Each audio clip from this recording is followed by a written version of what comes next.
to the ABC Podcast. Always be cool.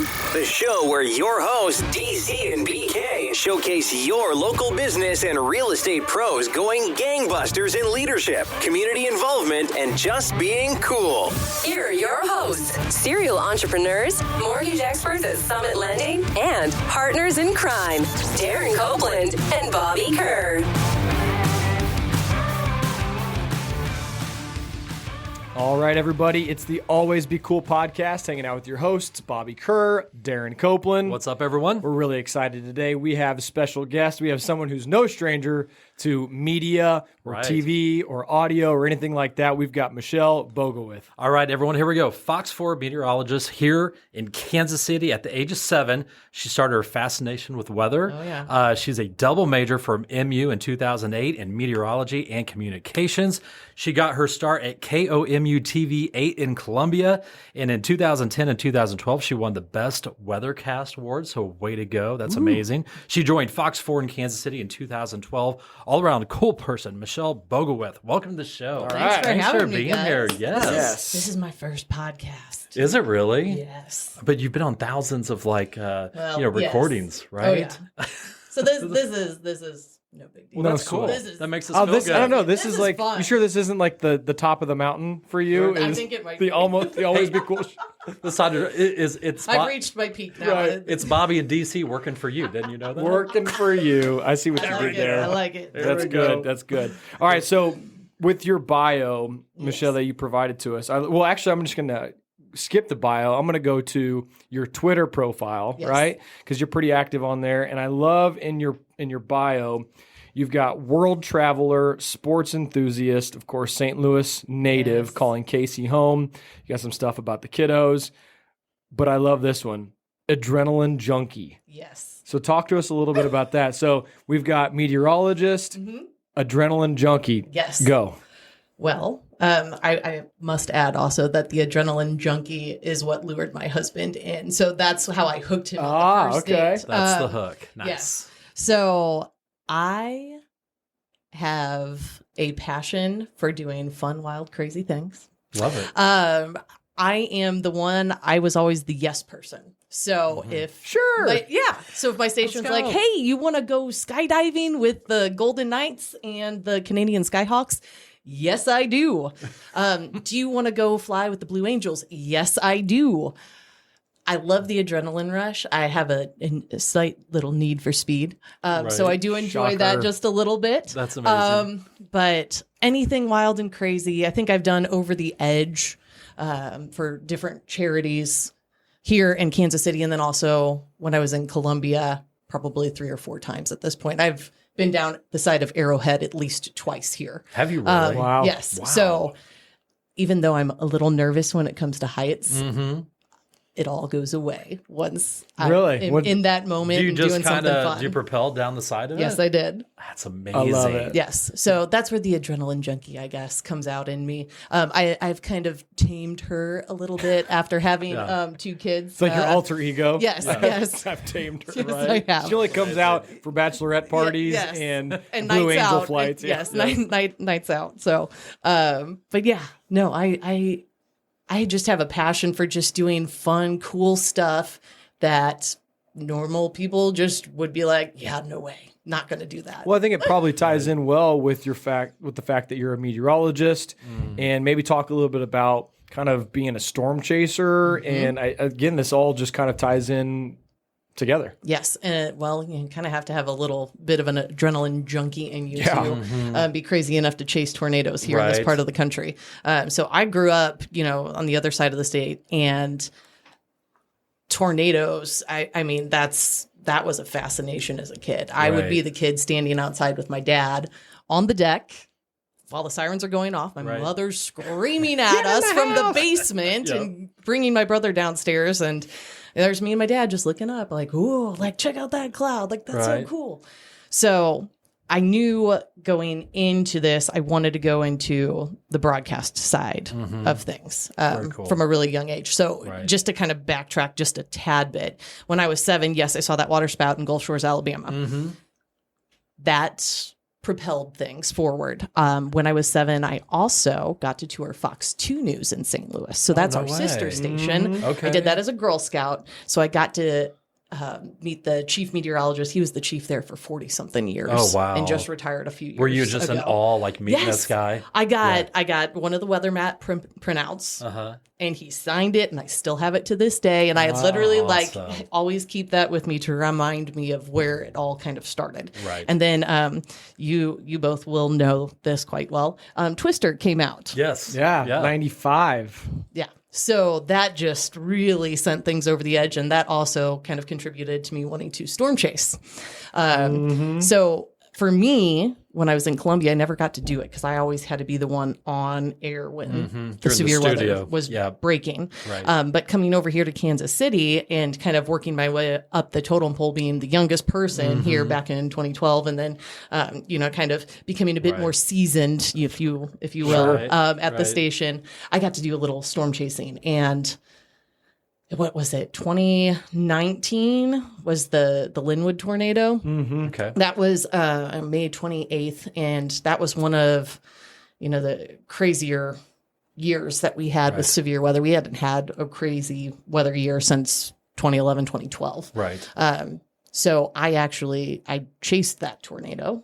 So you literally were chasing it, like you saw it, like legit. I was almost in it. Yes. Oh. So me and my photographer Jerry, has storm chased for years and years and years. He was even in Oklahoma, and that's where the big tornadoes are. Right. But this one we knew was a pretty big one while we were chasing it, and we got real up close and personal with it. I have not chased since then. Really? Were you like, I'm good?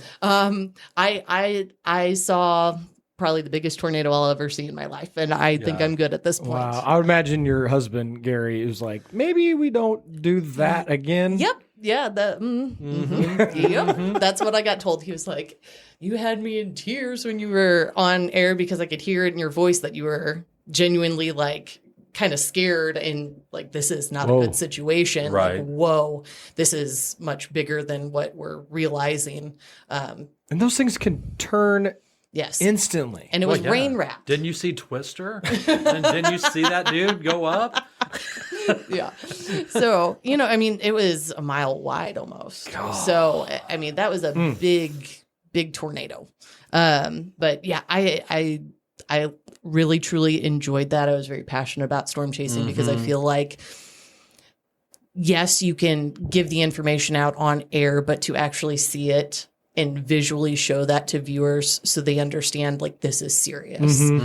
Because, at the station, we're really good about being pretty calm about situations, but we definitely elevate when we need you to be like weather aware. This is real. Like this is a serious situation. And then there's a shift and you can feel it and you could tell when there's that shift. And that was definitely a day I will never forget. So could you actually see like debris and stuff blowing around behind this tornado? So we came up from behind, I think it was on 59, headed north towards Lawrence, and it crossed right in front of us. And it was rain wrapped, so it was really hard to see.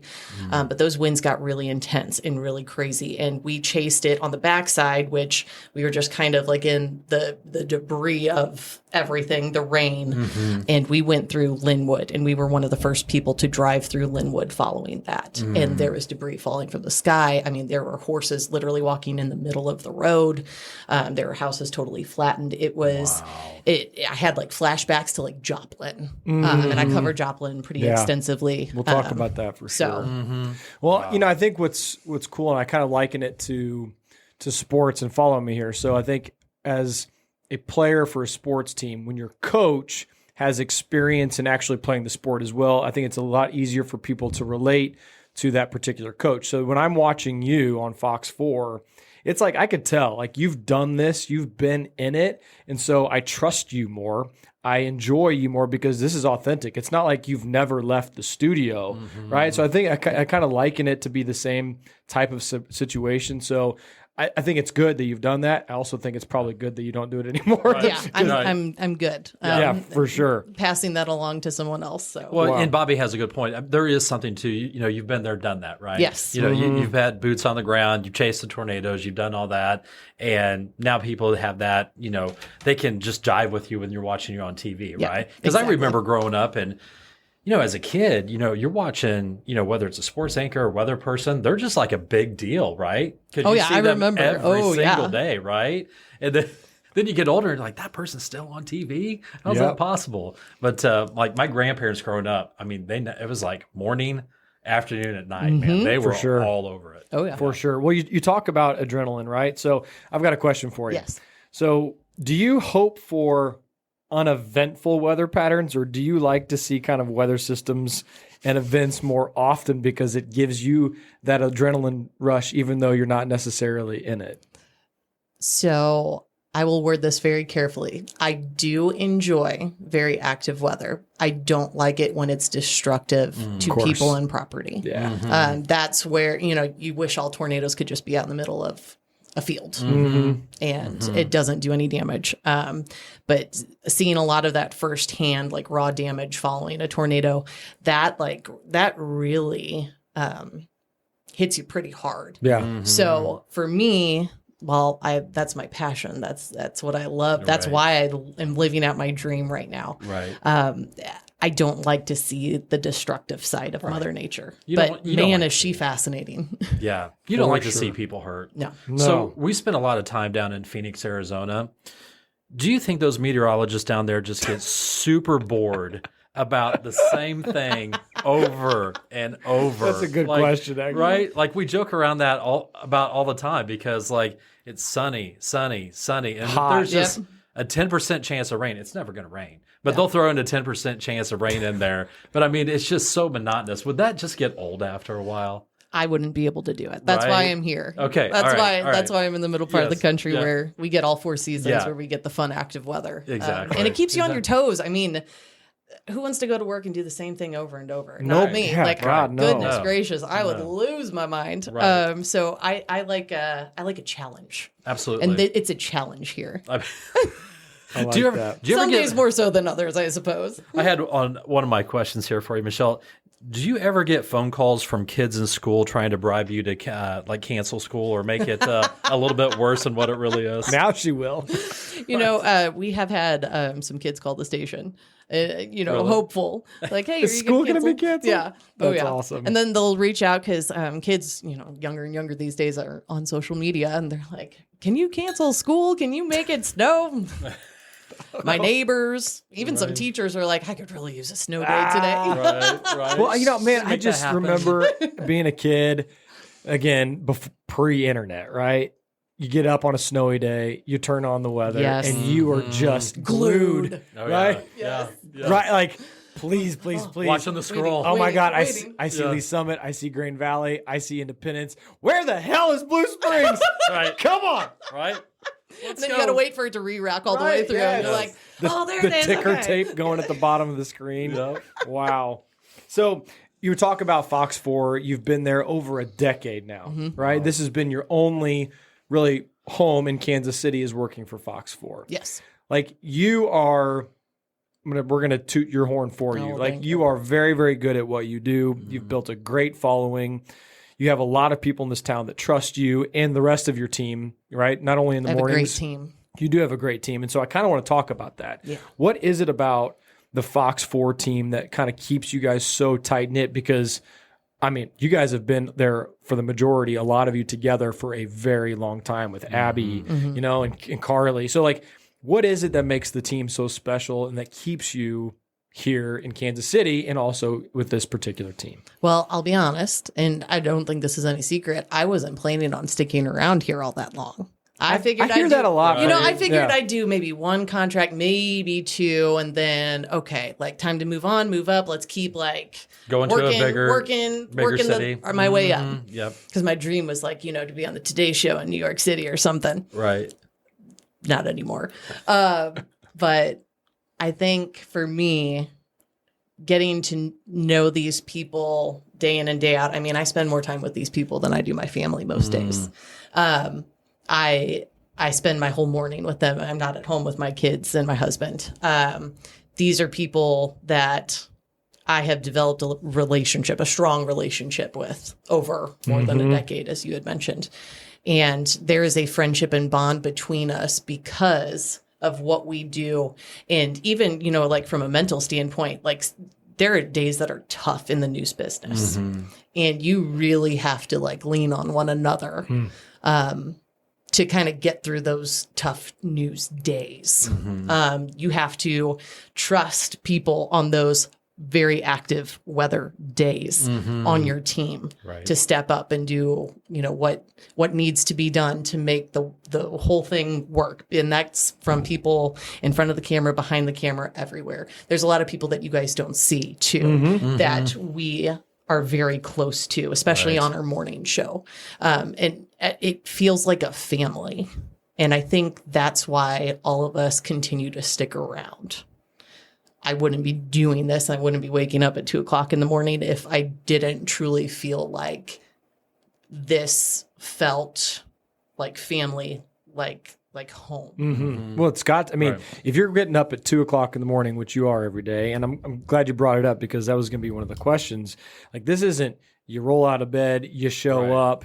Like, take us through kind of the daily routine of waking up, the whole process of hair, makeup, wardrobe. Well, we don't have anybody that does it for us. Like, that's why I want to hear really? what people to hear what you're actually doing each and every day by the time that 4 a.m. is when you go on, right? Yep. Like, your day starts. There's no, I got to ramp my day up for the first 90 minutes. Like, or I can hit snooze and I can, roll into work late. I can't really do that. So that's not a good look. So let's even start like the night before. Like, getting up at 2 in the morning is like, going to the bathroom and then we go back to bed, right? So like, are you going to bed like at 8:00 at night? I mean, what does that look like? I try. It depends if my kids go to sleep then. Right.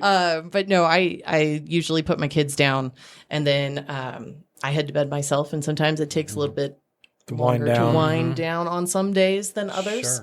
Sure. But I am a creature of habit, like total A-type. I have a routine. I have my outfit ready to go because I roll out of bed. I roll out of bed. I walk in, brush my teeth, throw on my clothes. I am downstairs. I'm grabbing my meal that I already have made for the day. I'm grabbing either coffee or an energy drink, and I am out that door as quickly as possible because I don't want to wake anybody up. Right. I don't want to wake anybody up in the house. So, I prepare everything beforehand because I want to sleep as long as I possibly can. Absolutely. Yep. So then I am off hitting the floor running and I get to the station. I immediately sit down and I start forecasting. And some days takes a little longer than others, especially if there's a lot of active weather to go through. Right. So, that could take anywhere from 20 to 30 minutes. Okay. And that's just to kind of get the basics down of the forecast. And then you can fine tune that as you go. Along.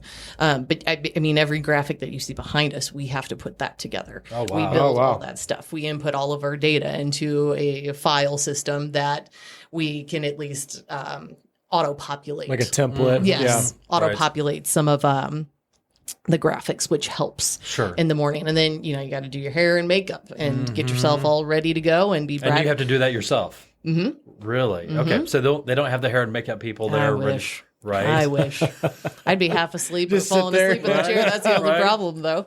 But no, and 4 a.m. hits, and you're bright-eyed and bushy-tailed and ready to go. Yeah, you are. So what about your counterpart, like at the 10 o'clock news? Do they leave any like heads up or anything like for you of like, hey, this is kind of what we have coming down the pipe? So, okay. So they give you a little heads up what they have coming. So we each have like forecast sheets that we put together. And on that, we'll obviously put the forecast, but then we take like notes and like write little notes to one another or leave notes, especially with big weather systems or, sometimes if things are going to be a bit crazy, I'll call and have a conversation with Joe before I go to bed. Right. Okay. So there is a lot of teamwork behind the scenes that goes on, which is really cool. That's cool. Yeah. That's cool. You guys just have an amazing synergy with each other, don't you? Right? It is. I am very, very lucky. Very lucky. That's fantastic. Because that's not the case all over the country necessarily. So you said something earlier. You said, you were just planning on being here for 1 or 2 contracts. Yes. So for the people who are listening, what does that mean? So like when you sign a contract, is that like a 2 or 3 year commitment, or what does that look like in TV? That's exactly what it is, to say that I'm going to be working here and fulfill this contract, and I'm locked in. Nice.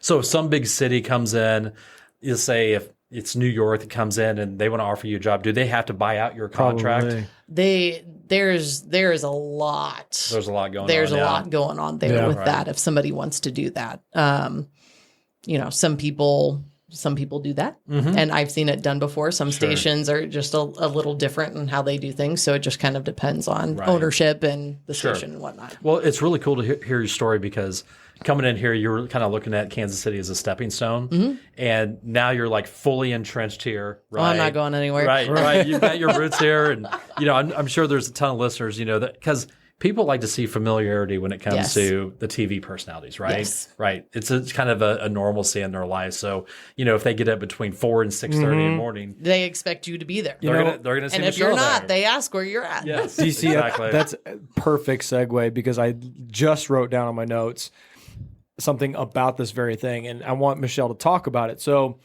is it kind of odd or strange, or now is it just so second nature that because you are in people's homes, like you're part of their daily routine, you're part of their family, like you're on either in the background, they might be getting ready for work, and I'm sure people approach you and they're like, man, I see you all the time. Or we were talking about it before we started the show today, how when people see you outside of the TV, it's either like a shock to the system because you're always just in this box, right? On a TV monitor. Or they're trying to figure out where do I know? Right? It's like when I saw her at the lake, I knew I recognized her, right? And I was like, hey, you're Lee, right?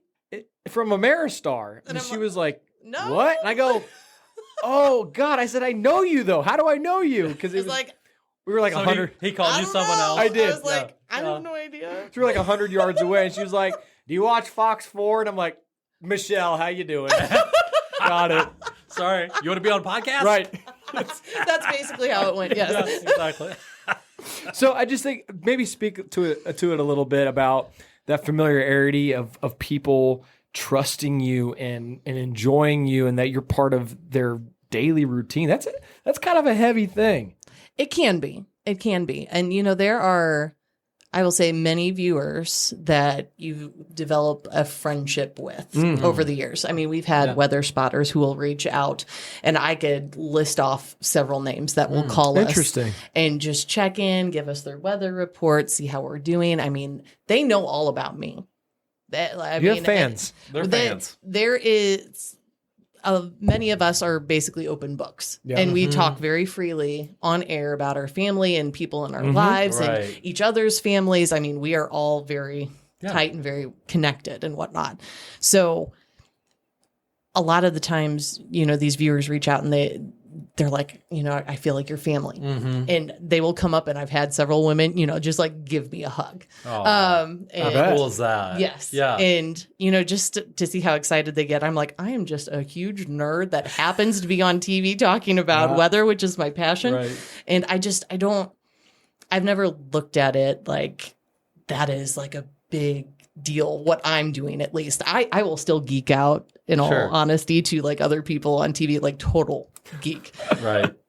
When that's what I do for a living. Right. But, I just embrace it, and I treat them like family then, because that's how they treat me. Right. And, exactly.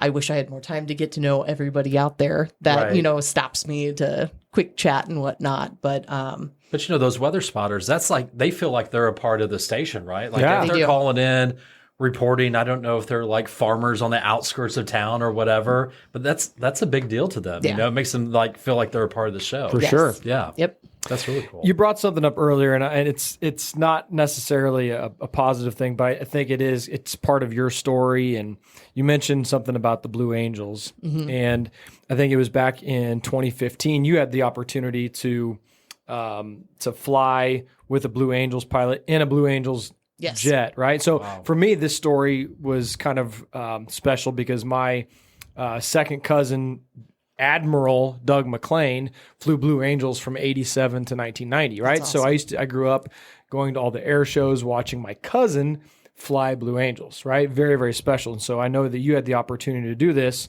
with Marine Captain Jeff Coos, right? Yeah. And then it was pretty shortly after, like the next year, he was in an air show and his Blue Angel jet crashed and he was killed. Yeah. And I know that probably was really heavy for you. That was a tough one. Because it's not that often you get to do something like that, first and foremost. I mean, who gets to fly with the Blue Angels? There is a very, very short list of people that get to do that. And when you're flying like a bat out of hell in one of those planes, you're putting your life in somebody else's hands. And Captain Coos and I had, some really fun, great conversations about, like family and just living life. And I am so grateful for that opportunity that he gave me to enjoy that time. I think I was up with him for like an hour and almost 15 minutes. Oh my gosh. Yeah. So I got to do some really cool stuff and, he was fantastic. And when I heard that news, it definitely hit kind of hard because I talked to him about his family and all I could think of in the back of my head was, my thoughts and prayers and just a big hug to them for what they're dealing with. Cause he was a good guy. I mean, all of them are. Sure. But really just are. to get to know him personally, that definitely weighed pretty heavy on me. Yeah. Well, and just the amount of risks that those guys do. I mean, at the speeds that they're flying and the distance that they're flying apart from one another, it is incredible. Yes. So was there going back to that hour and 15 minutes that you were inside that cockpit, was there some like thoughts going through your head of like, oh, I really love my family. What am I doing here? Or were you just like, Nope. I was Adrenaline. Like, let's go, This was that alter ego, that adrenaline. You should name her. I puked twice and I said, keep going. While you're up there? We weren't going to ask. How does that work? Like, Well, they got baggies there. Yeah, they do. And you just reach in front and. so I mean, you got a mask on at first, right? You have Did I have a mask You on? probably, Yeah, I think I did. You probably just the altitude. Oxygen. Yeah. So you just take the bag out and and I did one of these to the camera and because we You filmed it. Yeah. Yep. Yeah. You're like, I got the need. Yeah, I know The need for speed. Yes. So Wow. I told him I was like, no. He's like, you okay back there? Because I passed out very briefly when we were doing one of the barrel rolls, Oh my one of the gosh. 360s, just because there's so many G's that you're taking on, and if you're not doing what they tell you, which is to push your tongue to the top of the roof of your mouth, then you will start to lose blood flow to How your does that- brain and whatnot. I don't know how it what it does, Interesting. but that's what he's Is it like a placebo effect, you think? Or is I have no idea. Wow. But yeah, I passed out once, puked twice, and didn't care. And That's I was like, amazing. Wow. Now Let's go. that sounds like a party to me. Let's go. My gosh. Barf twice. I don't pass know. out once. Allison would be all about Let's it. No go. thanks. I don't want to. Oh my gosh. I'm such a pansy. So, Like, no. so when you got out of the plane, okay, you guys land, right? Yep. Were you able to get up and walk down the steps? I mean, were you fine at that point, or were you just kind of a little like, oh? I was fine at that point, Yeah. and then I got home, and I was not. Really? It caught up with you? Yes. Yeah. It felt like I had been working out nonstop for a week. I bet. Just the G force. Wow. Because when we first took off, I mean, he went straight, and then all of a sudden he's like, "You ready?" He's like, 1, 2, 3, hit it, and then just straight up. And it was like immediately 6 Gs that slams you back into the seat. And my body was taking all kinds of G force with the Yeah, you twists don't and have training turns. for this. No, I don't. Just let her rip. Yeah, I had to go through a physical to make sure that I was capable of handling it. Oh my gosh. To at least an extent. But Did you have to sign a waiver? I'm pretty sure there was a waiver involved here. Pretty sure the Navy. Yeah, they don't mess around. Not letting us go up there. Yeah. Oh my gosh. There's a reason why they just don't let anyone go up there. I mean, just the physical attributes of just being able to handle those G forces. Those guys. My cousins had told me some stories that. I mean, the training that they go through just to get. I mean, it's like astronauts. Yeah, it's very intense. similar to astronaut training. A lot of astronauts used to be Blue Angels. Absolutely, Right. You're 100% right. For sure. Man, so speaking of like, again, crazy things, cool things, not cool things, but part of the gig, you mentioned it in the intro that you covered the Joplin tornado. I did. Right? And the single most deadly tornado in modern day history. It's still... I believe that is true. I know that there was one recently that tore through several states, and I know that number went up pretty quickly. Well, but we're not knocking the severity of what happened in Joplin, and 161 lives were lost, and you were sent down there to cover what was presumably the biggest story of your life. Yes, and I would still agree to this day. It most definitely is. And I covered that at such a young age when, I was just really getting started with the career, because that was 5 years in. I started in 2007, so that was 2011. Not even. You weren't with Fox 4 yet, were you? No, I was in Columbia. Yeah. And what's interesting about Joplin, so let me just take you back 1 month prior. April 22nd, 2011, yes. The St. Louis airport was hit. And that was an EF4 tornado that hit my grandmother's house. Oh my gosh. Okay. And I walked through that damage and saw, going down the street, Old St. Charles Street. Just that. destruction, horrific destruction, but everyone survived that. And I thought to myself, because that was on Good Friday, and I remember I tracked that specific storm all the way from Montauk County in mid-Missouri. The path was going towards Grandma's house. Yep, Montauk County, just to the east of Jefferson City, and tracked that. And once I got off air, I followed behind that going home, and that's when it hit. And I walked through that the next morning and whatnot, and I was like, I pray I never see anything like this again. Like this was tough to see, especially, going through my grandmother's house. Luckily, she didn't live there. Her neighbor, my grandma was in a nursing home, but her neighbor lived next door, Mary. She was sitting in her living room watching the TV, smoking her cigarettes and drinking her beer. And then all of a sudden, next thing you know, the roof was gone and it was raining on her. So she was sitting in her living room. Yeah. So she told us that story, and I'm like, What was her name? Mary? Mary, no roof, Mary. I picture Mary looking something like this. That's actually, that's pretty close. Why is it raining on me? Yes. Smoking her cigarette. Where's my beer?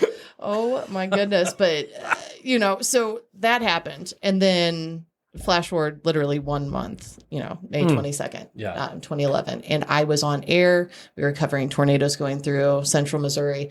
I had some friends who were in the meteorology department, a little younger than me. One of them was from Joplin. And he texted me while I was on air and said, Joplin's been hit and hit bad. I'm going home. And I remember going on air and saying, St. John's Hospital was hit. Yeah. We don't know the extent of the damage and whatnot just yet, but it's bad. It's really, really bad. And then I know, Weather Channel was covering it, and you could see the destruction once it passed and whatnot. So the following days, we still had severe weather, and I was held back from going down there for 2 days. But when I finally got down there, it looked like a movie set. It looked like a nuclear bomb just went off, and there was nothing for miles. Interesting you said that. So that happened on a Sunday. It was a Sunday.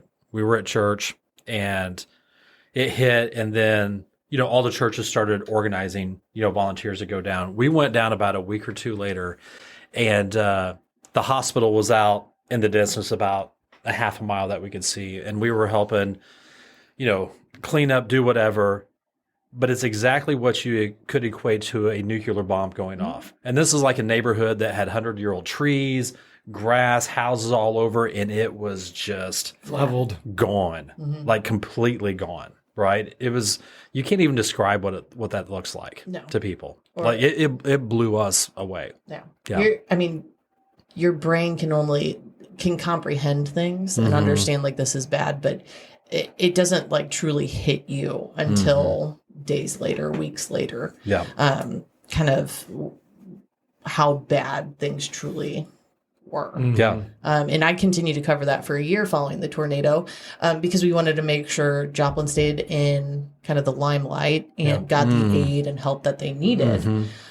Because my co-anchor at the time, Jim, he started his career in Joplin. And he was very passionate about that as well. Absolutely. And it was important to both of us to continue telling their stories. And we did a telethon and raised $1.4 million for them. And that's amazing. You know, that was just a small portion of what they needed to rebuild that city. And I've been down there actually several times since then.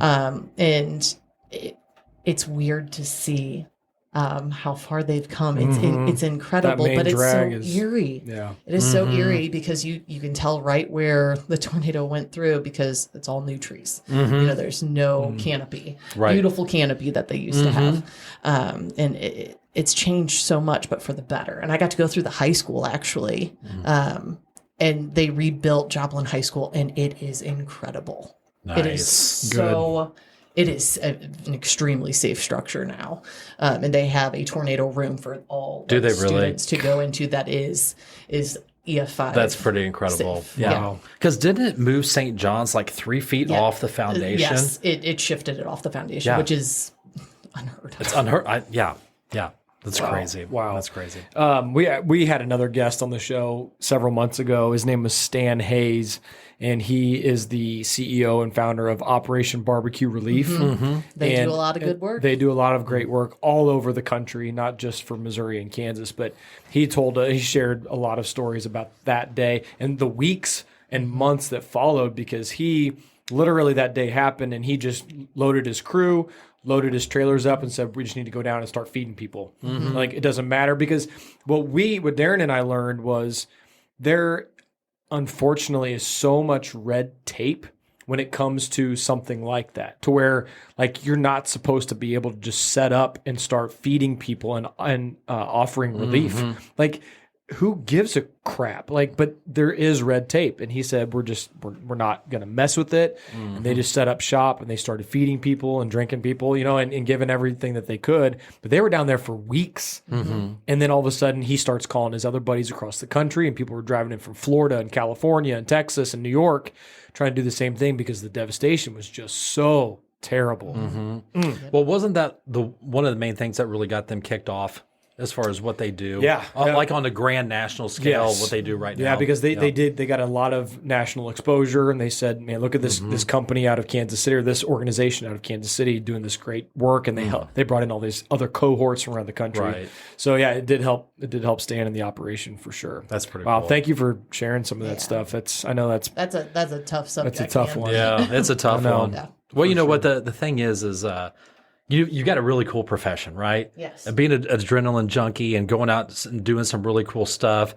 But man, unfortunately, Mother Nature sometimes is just she's not forgiving, beast, man. Yes, she is. Right? Yes. And no matter what technology we have and how smart we think we are, it doesn't matter. It doesn't matter. Yeah. So, what's the hardest thing about forecasting weather? What's the most difficult thing for you, or for any meteorologist? For me specifically, and I won't speak to everybody, but I would say when you're forecasting winter weather, because if you are on the ragged edge of 32 degrees, changes from wet sometimes to sometimes it could go either direction if you don't know how thick of a warm layer is above you, because you can't necessarily get data just straight up in your specific location. So that gets really, really challenging because a warm layer can make the difference between sleet, freezing rain, right, full-on snow if there wasn't that there, or rain, it's just crazy. Yeah. So that's probably the hardest. Do you ever get phone calls at the station where that people was my might next question? Seriously, people be like, "Hey, you said this and this." Yeah. Do you really? Yes, and you know what? That I will speak for myself, and I know Karli does this. When we get it wrong, we will own it completely. Sure. We don't glaze over it and be like, "Oh, nothing to see here, guys." Right. We own it and say, "You know what? We missed it. We totally blew that forecast, but you know what? We learned from it, and we're going to do better next time for you." And I think that's something working that for also, you. I think that's something that also kind of sets us apart at Fox 4. I would agree. Yeah. I would agree. I will say, I've watched a lot of news, right? I enjoy the news, but I used to be a classroom middle school teacher. So every morning when I was getting up, I was watching you guys, bright and early. And there is just a different sense of, at least in my opinion, like when I watched you guys, it was like I was one of those people I was talking about. Like you guys were part of my family. You were part of my morning routine, and watching you and Karli and Abby, and guys interact with one another. That's what makes you guys special. Yeah. And all the laughing and the goofing off and everything. Yeah, because not everybody, a lot of broadcast, like they might, I don't want to, it sounds terrible.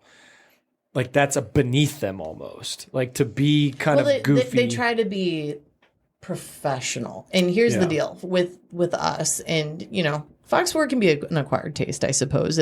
For some people who just like, the hard news, and I just want the news read to me. I don't want the fluff. I don't want the fun. Right. I think that's what kind of sets us apart is we can have fun in the lighter moments in a morning show and make it fun not only for us, but for the viewers. Right. And then when we need to be serious, then it's like a switch. It can be. You flip it. And you know what? It's like total overhaul, and you be serious, you do what you need to do, but we can still have some fun too. Well, I'm sure sometimes there's moments that come up that you have to be on your toes, right? So one of the things I have written down, so do you have any funny stories that you can share with us? Because, technology can be a challenge sometimes. Oh, yeah. So is there any on air, funny stories that you can share with us?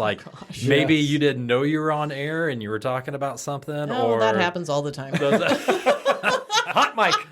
Yeah, Hot mic. Michelle, over here. So if you ever hear us go, welcome back, after you hear us muttering something, we're just like, ooh. Right. I can't drop the clicker countless times. I know Karli has done that too in the mornings. Like we kid and joke about that. Karli actually fell out of a chair the other day, Did she? a week or two ago. I mean, literally was just like walking to the green screen and just falls right out of the chair. That's great. And I have tripped over things. Pat McGonigal has tripped over things in the studio and literally almost face planted. And can people see that on TV? Not always. Okay. Not always. But if you hear us laughing or see the stares, everybody, then something's going on. We actually had a band in there performing, and they were swinging around the drums and hit our big TV screens. Oh, shoot. There's all kinds of there's so many funny stories that I could tell you from behind the scenes. But it's a fun crew. It's a really fun crew. That would be hilarious. We just make fun of each other, and you just laugh it off. And it's live TV. What are you going to do? Well, you can't take life too serious. Shit happens. Exactly. It does. Yeah. It sure does. And you gotta just how you recover. Yeah.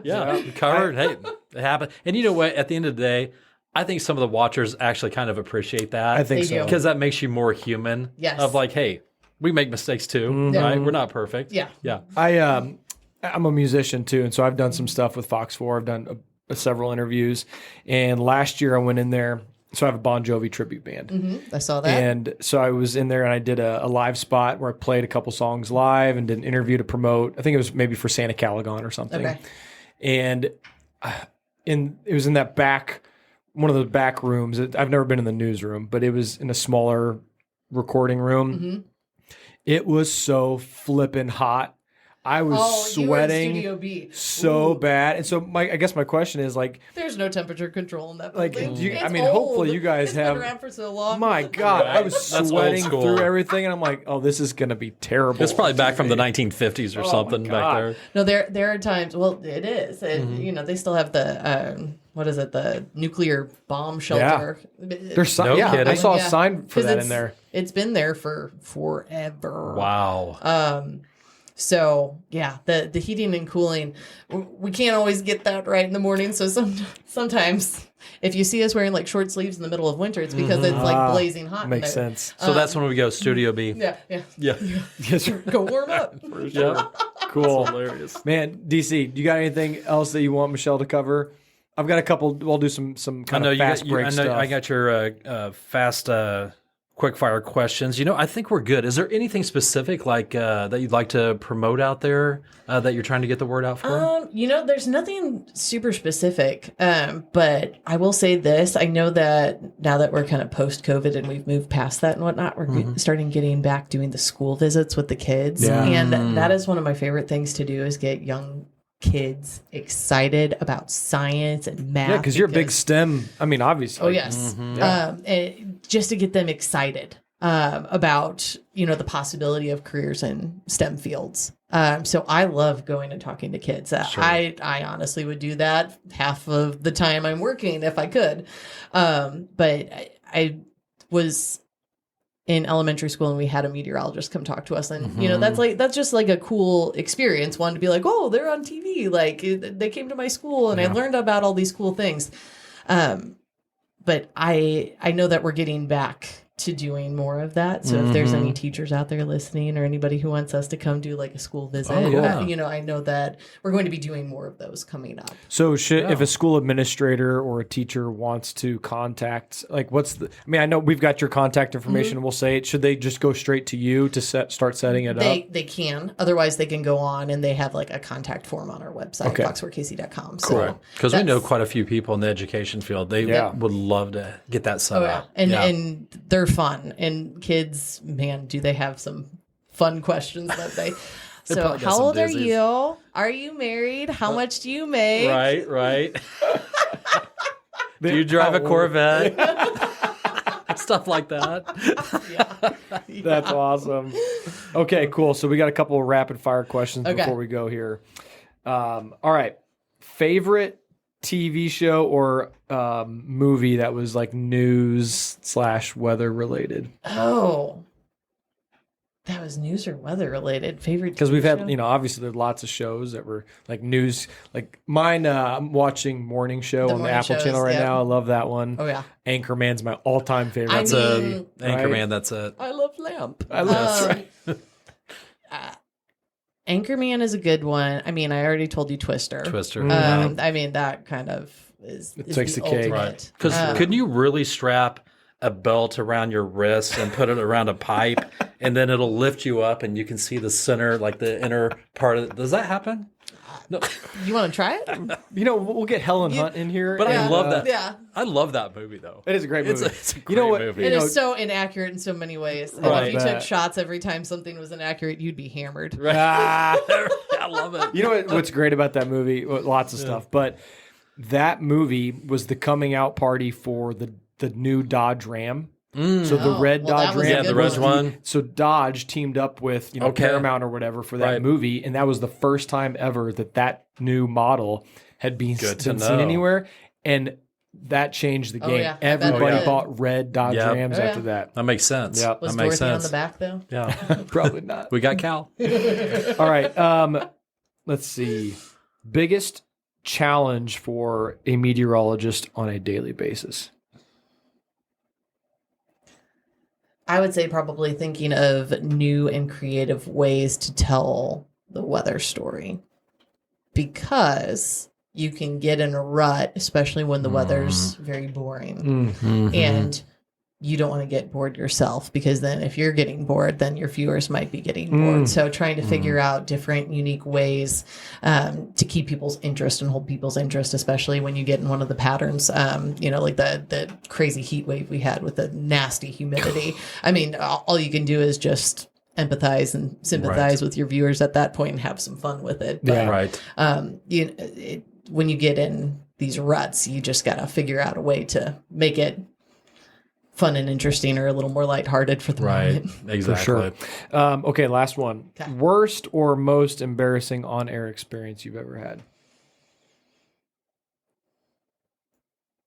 That's a tough one. I am actually really fortunate. Pretty fortunate.